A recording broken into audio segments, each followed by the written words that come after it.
Good day, everyone. Let's take a moment to reflect on something profound, the power of vulnerability. It's often said that when someone chooses to open up about their struggles, they aren't merely sharing words, they're offering a piece of their soul, a glimpse into the depth of their humanity. And when it's a man who chooses to share his burdens, there's an added layer of breaking of societal molds, an invitation to witness a rare and sacred courage. But how do we respond when someone makes this choice? How do we hold space for their truth? Today, let us explore this topic together, peeling back the layers to uncover the beauty and responsibility wrapped in vulnerability. Listening is one of the most underestimated yet profoundly impactful acts we can offer to another human being. When a man tells you about his problems, he is not necessarily seeking answers or advice.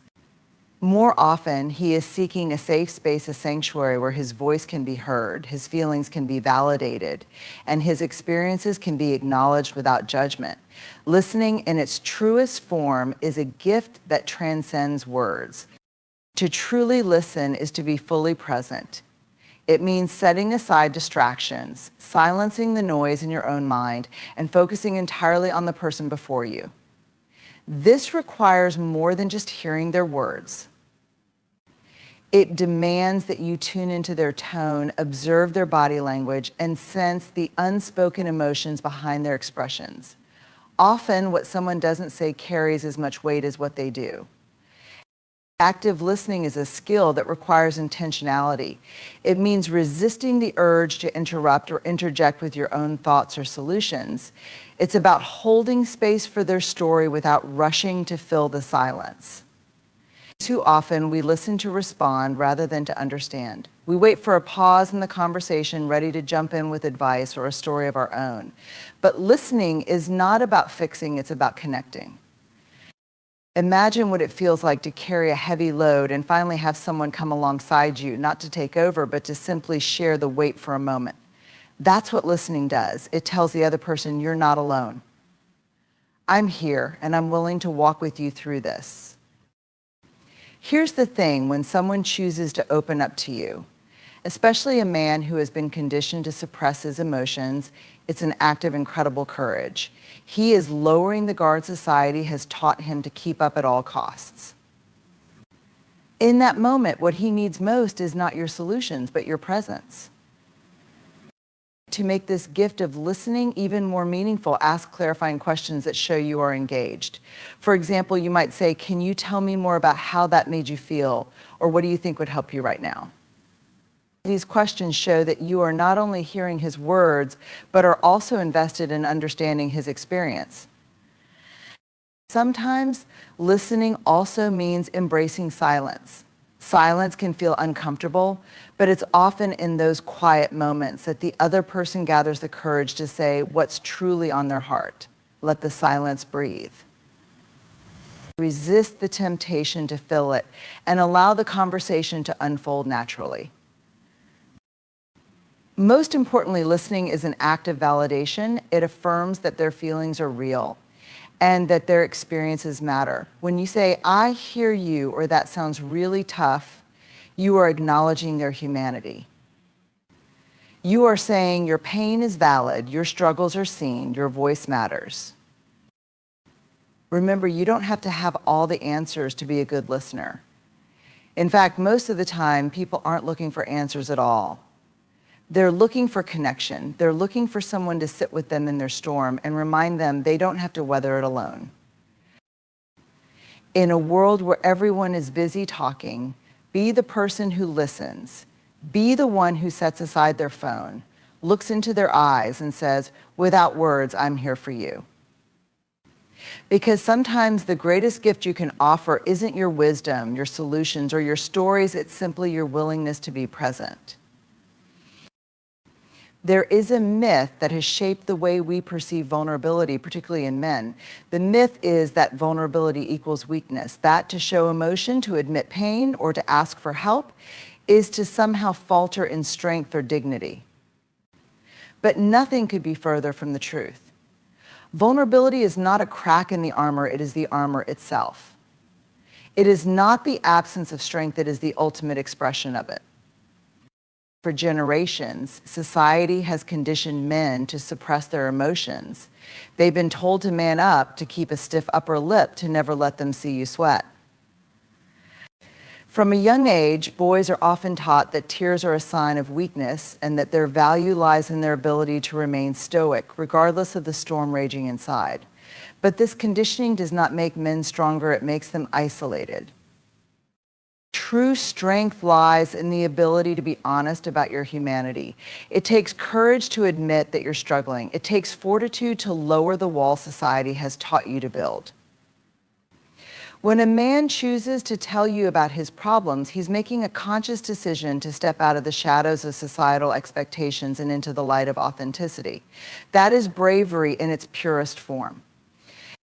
To understand why vulnerability is strength, consider this: vulnerability is the birthplace of connection. It is only when we allow ourselves to be seen as we truly are, flaws, fears, and all, that we create space for genuine relationships to flourish. A man who is willing to open up is not just revealing his struggles, he is extending an invitation for deeper connection. He is saying, this is who I am, and I trust you enough to share it with you.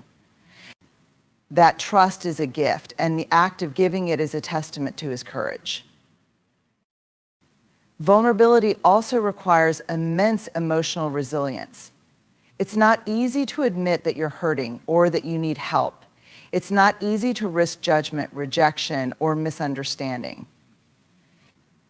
But the man who dares to be vulnerable is one who understands that growth comes not from avoiding discomfort, but from embracing it. He knows that true strength is found not in the absence of fear, but in the willingness to face it head on.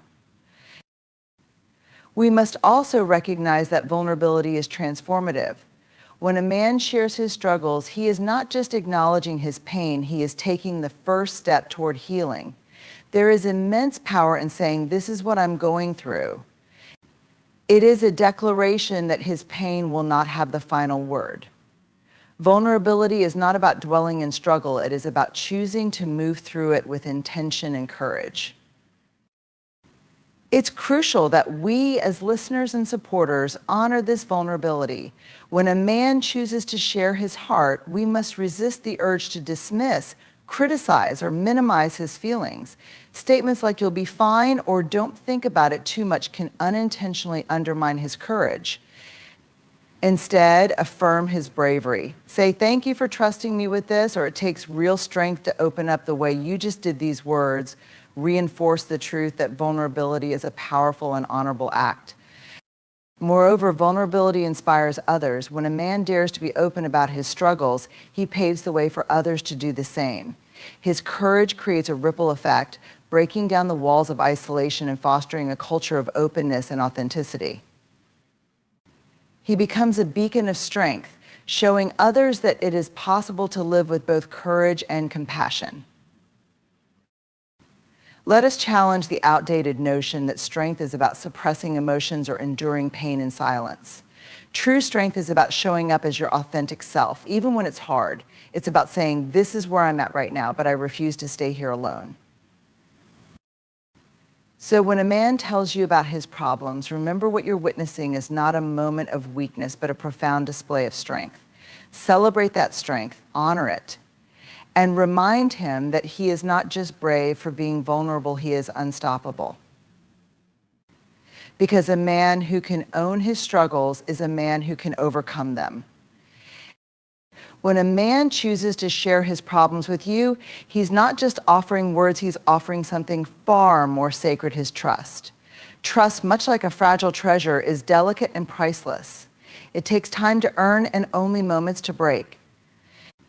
If a man trusts you enough to lower his guard and share the weight of his struggles, your role in that moment is to guard his trust as though it were the most valuable possession you've ever been given. Trust is not freely given, it's built through experiences, consistency, and the assurance that someone is safe to confide in. Many men have grown up in environments where sharing their emotions or struggles was met with judgment, dismissal, or ridicule. For some, opening up might be a rare and monumental act. It may feel like crossing a bridge they're unsure won't collapse beneath them. When a man takes that risk with you, he's placing his emotional well-being in your hands.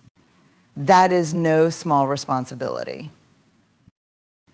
Guarding his trust begins with discretion. When someone opens up about their struggles, they're offering you a piece of their inner world, a part of themselves that they may not share with anyone else. Honor that by keeping it safe, never betray his confidence by sharing his story with others, no matter how well-intentioned you may think you are. Gossip, even disguised as seeking advice from someone else, is a form of trust theft. Instead, hold his words close, knowing they were shared with you and you alone. By protecting his confidence, you communicate your trust in me is not misplaced. I value it deeply. Equally important is creating an environment of non-judgment. Trust thrives in spaces where people feel accepted for who they are, not who they think they're expected to be. Avoid rushing to conclusions, casting blame, or questioning the validity of his feelings. Sometimes a man may share his thoughts in ways that seem incomplete, messy, or even contradictory. That's okay. Pain and confusion rarely come in neat, logical packages. Your role is not to critique his story, but to make space for it exactly as it is. Guarding trust also means being patient. Not every man will be ready to share everything at once. He may test the waters by revealing a small piece of his story, gauging how you'll respond before deciding whether to share more. Your reactions in those initial moments will determine whether he feels safe enough to go deeper. Respond with empathy, curiosity, and care. Show him that his story matters to you and that you're willing to journey alongside him at his pace. Sometimes, guarding trust requires withholding your own judgments or opinions, even when you think you know what's best for him. It's tempting to leap in with solutions or advice, but trust often requires restraint. Instead of telling him what to do, ask questions like, what feels right to you, or how can I support you in this? These questions empower him to remain in control of his narrative while reminding him that you are there to support, not to dictate. Another critical element of guarding trust is consistency. When a man opens up to you, he's looking for stability in a world that might feel chaotic. He needs to know that your support isn't conditional or fleeting. Be someone who shows up not just in that initial conversation, but in the days, weeks, and months that follow. Check in with him, ask how he's doing, and remind him that your willingness to listen wasn't a one-time act of kindness, but a reflection of your ongoing commitment to his well-being. Finally, guarding trust means recognizing the profound courage it took for him to open up to you in the first place. Don't take that courage for granted. Affirm his decision to share with you. Say things like, I know that wasn't easy for you to share, and I'm honored that you trust me with it. These words not only validate his bravery, but also strengthen the bond of trust between you. In a world where so many people are quick to betray, dismiss, or exploit the trust of others, be the person who does the opposite. Be the person who guards it fiercely, who honors it deeply, and who recognizes it for the treasure it is. Because trust, once broken, is incredibly difficult to rebuild. But when it's nurtured and protected, it can grow into a foundation strong enough to weather any storm. So when a man shares his problems with you, treat his trust as the sacred offering it is. Guard it with care, protect it with discretion, and honor it with unwavering integrity. In doing so, you not only uphold his faith in you, you also create a relationship built on mutual respect, safety, and unshakable connection. When a man opens up about his problems, he isn't looking for pity. Pity carries with it a sense of condescension, of looking down on someone as though they're weaker or incapable. It creates a power imbalance in which one person is the rescuer and the other is the one in need of saving. That's not what someone sharing their struggles desires. What they truly need and what will truly help is empathy. Empathy is the ability to step into another person's world, to feel with them, and to affirm their humanity in the midst of their struggle. Empathy begins with presence. When someone shares their heart with you, the greatest gift you can offer is your full attention. Put away distractions, silence your phone, and focus entirely on them. Let your body language communicate that you are there for them, not just physically, but emotionally. Nod your head, maintain eye contact, and lean in slightly to show that you are engaged. These small actions create a sense of safety and signal, I'm here with you in this moment. Pity often comes from a place of discomfort. When we don't know how to respond to someone's pain, we might default to saying things like, oh, that's so sad, or I feel so sorry for you. But these statements, though well-meaning, can make the other person feel diminished. They might hear, your situation is so terrible that I don't know what to do with it. Empathy, on the other hand, requires us to set aside our discomfort and step into their shoes. Instead of focusing on how their pain makes us feel, we focus on how they feel. We say things like, that sounds incredibly hard, or I can't imagine how heavy that must feel for you. These responses communicate understanding and solidarity, not judgment or pity. Empathy also requires that we resist the urge to fix the situation. When someone shares their struggles, our instinct might be to jump into problem-solving mode. We want to offer advice, suggest solutions, or tell them how we think they should handle things. But often, people aren't looking for solutions, they're looking for someone who will simply sit with them in their pain. Offering empathy means recognizing that their feelings are valid, even if we don't have all the answers. It's saying, I don't know exactly what to say, but I'm here for you. I'm here to walk through this with you. This response reinforces the idea that they're not alone, even if the road ahead feels uncertain. True empathy also involves acknowledging and respecting their perspective.